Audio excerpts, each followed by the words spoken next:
I've always been a Hank Williams fan, and I'm a big country music fan. And Hank happens to be, I mean, if you love country music, you love Hank Williams. Mm-hmm. But I'm a George Jones fan, and a Lefty Frizzell fan, and a Merle Haggard, and I love Conway Twitty, and work your way up through Willie and Johnny and Chris Christopherson. I mean, I couldn't have done it without him, straight up. Rodney gave me the tools. He kind of, I knew I had the commitment. I made the commitment to do it. I needed to look like Hank, to sound like Hank, and to represent his struggles and celebrate his talent. But I needed the tools, and I needed someone to show me the way. And well, you had the tools. You just needed to be reintroduced to the tools that you already had. Or you needed to come to understand the tools that you already had in the context that you now found yourself. I certainly wasn't in command of it. And but it was actually just a really joyful journey of discovery. 3 chords and the truth.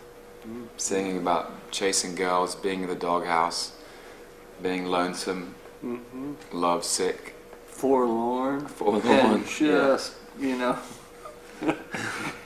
at rock bottom. Yeah. Man showed up at my door, was an artist who said, "Man, I have nothing but the utmost respect for the artist Hank Williams, and this is a very serious undertaking, and I want to give it my all, and I want it to be true, and I want it to be as authentic as it can be.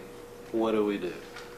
What I was so moved by was it was a portrait of the artist as a young man that Mark Abraham had written about the man behind the legend. He was a rebel and a husband and a father, and he was a young man trying to make his way in the world, which I found very compelling. And I wanted to. There were things I could relate to. I could relate to his struggle to stay true to himself, and the challenges of show business and all that kind of stuff. So I just think he was a mischief. I think he was a really witty, rebellious, charismatic guy who experienced the whole range of human emotion, all of the joy and all of the pain. He was someone who was born to be an entertainer.